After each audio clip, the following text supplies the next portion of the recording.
बिस्मिल्लाहिर्रहमानिर्रहीम रब्बि इश्रह ली सदरी वयस्सिर ली अमरी वहलुल उक़दतम मिन लिसानी यफ़क़हू क़ौली। अस्सलामु अलैकुम वरहमतुल्लाहि वबरकातुहू। कैसे हैं नाज़रीन? उम्मीद है जहाँ होंगे आप खैर व आफ़ियत से होंगे। आज मैं अगले सबक की वीडियो बनाने से पहले आप लोगों से बहुत अहम पॉइंट्स हैं जो वालिदैन से भी और टीचर हज़रात से भी बात करना चाहूँगी कि मैंने कहीं पर पढ़ा था कि बकरियां चराना अंबिया का पेशा और टीचिंग जो है ये भी एक अंबिया का पेशा है। और अल्हम्दुलिल्लाह सुम्मा अल्हम्दुलिल्लाह ये दोनों ही काम अल्लाह पाक ने मुझसे भी करवाए हुए हैं, लेकिन जिस वक्त किए गए थे उस वक्त इस बात की समझ नहीं थी कि ये अल्लाह पाक ने काम क्यों करवाए हैं। वैसे तो हर इंसान कर रहा है, सभी करते हैं, लेकिन कभी कभी कुछ कामों में अल्लाह पाक की बहुत ज़्यादा हिकमत छुपी होती है। और आगे आने वाले वक्त में ये चीज़ जब मैंने पढ़ी थी तो मुझे बहुत हद तक इस बात की अच्छी तरह समझ भी आ गई थी और आपसे भी ज़रूर शेयर करूँगी आज मैं। हमने ये देखा है कि तमाम अंबिया कराम ने तकरीबन गलबानी यानी बकरियां वगैरह चराई हैं, ये पेशा किया हुआ है। अब बकरियां चराना इतना सब्र आज़मा काम है कि जिसकी कोई हद नहीं है, क्योंकि ये जानवर ऐसा है जिसके अंदर सब्र नाम की चीज़ नहीं है। इसको चराना बहुत मुश्किल काम है कि इस तरह नहीं हो सकता है कि इंसान बैठ जाए आराम से और वो बकरियां अपना काम करती रहें, अपना पेट भर लें। इनको चराने के लिए बहुत ज़्यादा सब्र की ज़रूरत होती है। तो अल्लाह पाक ने अपने महबूब बंदों की अंबिया कराम की तरबियत के लिए पहले उनके अंदर सब्र का मादा पैदा करने के लिए ये काम करवाया। उसके बाद टीचिंग जैसा बहुत मुक़द्दस पेशा जो है ना तमाम अंबिया कराम को सौंपा गया। तो मेरा मकसद कहने का ये है कि अभी मैं कल परसों ही न्यूज़ में सुन रही थी कि 2 बच्चों को कारी हज़रात ने इतना मारा कि एक की डेथ हो गई, दूसरा हॉस्पिटल में है, यानी कि उसकी हालत इतनी ख़राब है। यहाँ पर मेरा कहने का मकसद ये है कि माँओं के लिए मेरा एक पैगाम है कि इंसानी ज़िंदगी इतनी सस्ती नहीं है। एक ज़िंदगी को आपने जन्म दिया है तो उस ज़िंदगी को आप दुनिया में लेके आने की वजह बनी है, तो आगे अल्लाह पाक ने आपको भी एक बहुत बड़ा दर्जा अता किया है, एक ज़िम्मेदारी सौंपी गई है।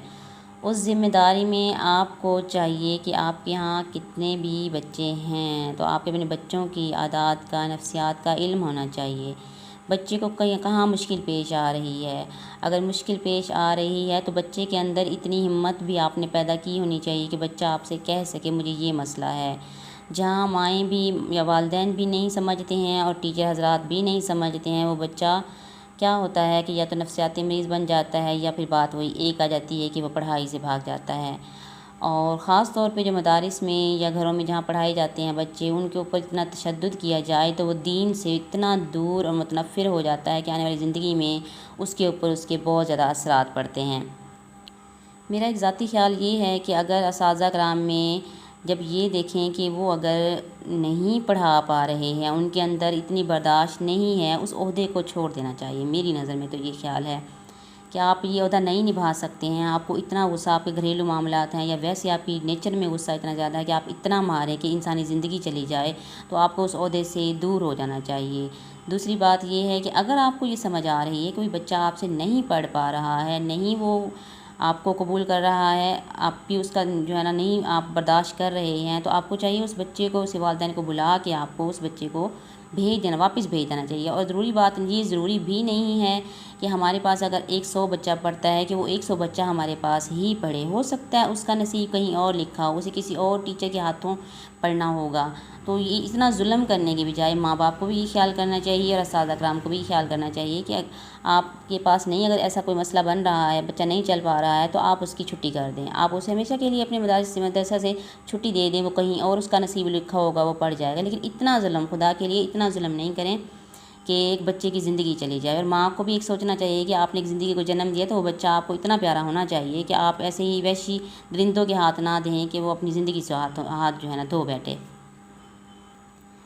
कासिम अली शाह साहब ने एक लिखा हुआ था, फेसबुक पे पढ़ा था मैंने कि एक सिख ने अपने जर्नैल से कहा था मैं चाहता हूँ कि मेरी कौम मोहताज ना हो। उन्होंने कहा था कि आप जो है ना अपनी औरतों में तालीम लाजिम कर दो। बिल्कुल इसी तरह हमारे मुसलमानों में मेरी एक ये मेरा जो है मेरा एक सोच है, मैं उस सोच को लेके मैंने चैनल बनाया। मेरा कोई वो नहीं है, मेरी कोई गर्ज़ नहीं है इस मामले में। मेरी सिर्फ़ ये एक सोच और मेरी एक ख्वाहिश है कि हर माँ खुद इतना पढ़ी हो, क्योंकि बच्चे की पहली दरसगाह माँ की गोद है। माँ इतनी पढ़ी हो कि वो अपने बच्चे को कुरान पाक जैसी किताब जो है ना, अल्लाह पाक की जो नेमत है, जो तोहफ़ा है हमारे लिए, वो ख़ुद बच्चे को करवा सके। अगर कोई और नहीं करवा सकता तो आप खुद माँ को इतना पता हो कि मेरे बच्चे को मैंने कैसे हैंडल करना है।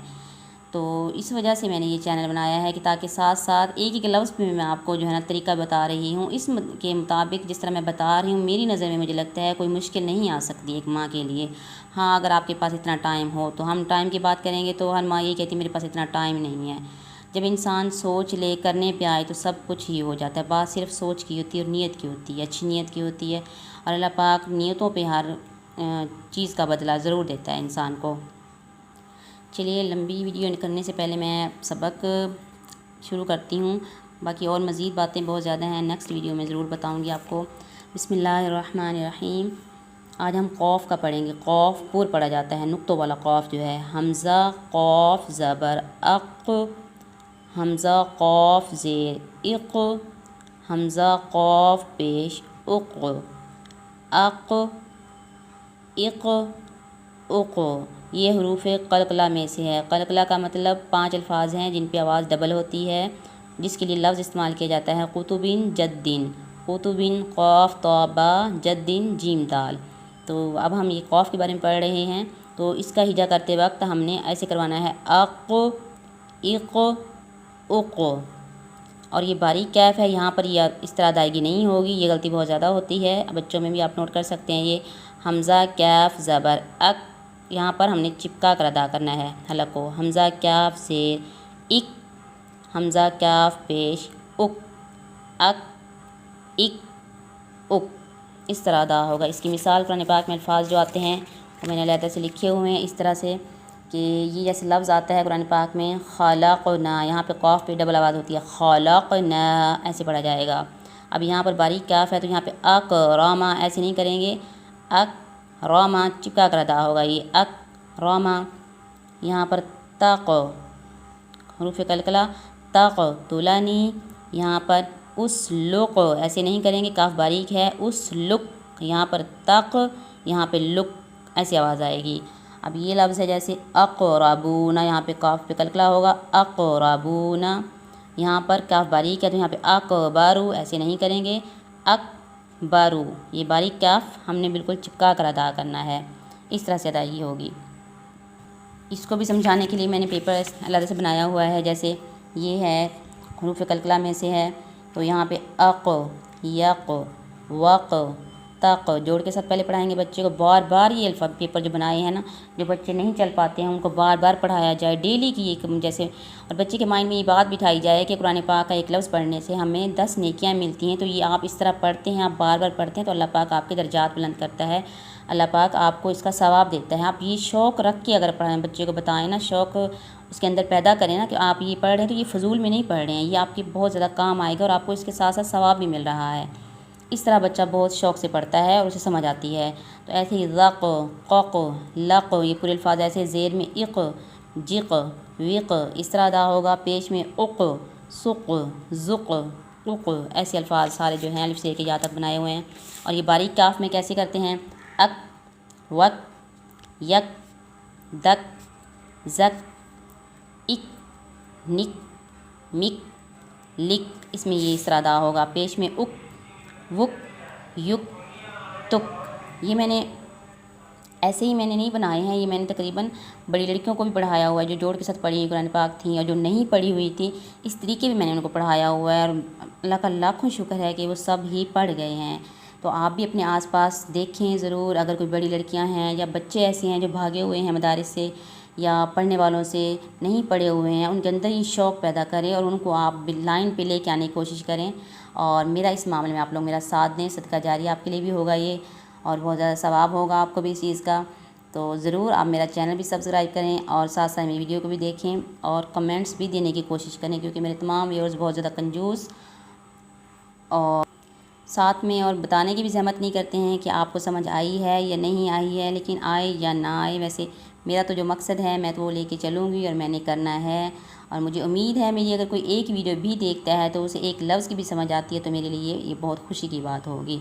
और अगर आप भी ये करना चाहते हैं तो आप खुद भी कोशिश करें और दूसरों को भी बताएं, डाउनलोड करके वीडियो मेरी आगे सेंड करें। हो सकता है आपके इस तरह करने से किसी का एक लफ्ज़ भी सही हो गया तो आपके लिए भी ये बहुत ज़्यादा सवाब का काम होगा। चलिए आज वीडियो यहीं ख़त्म करते हैं और दुआओं में याद रखना है। सुब्हानकल्लाहुम्मा व बिहम्दिका अशहदु अल्ला इलाहा इल्ला अंता अस्तगफिरुका व अतूबु इलैक। अस्सलामु अलैकुम व रहमतुल्लाहि व बरकातुहू।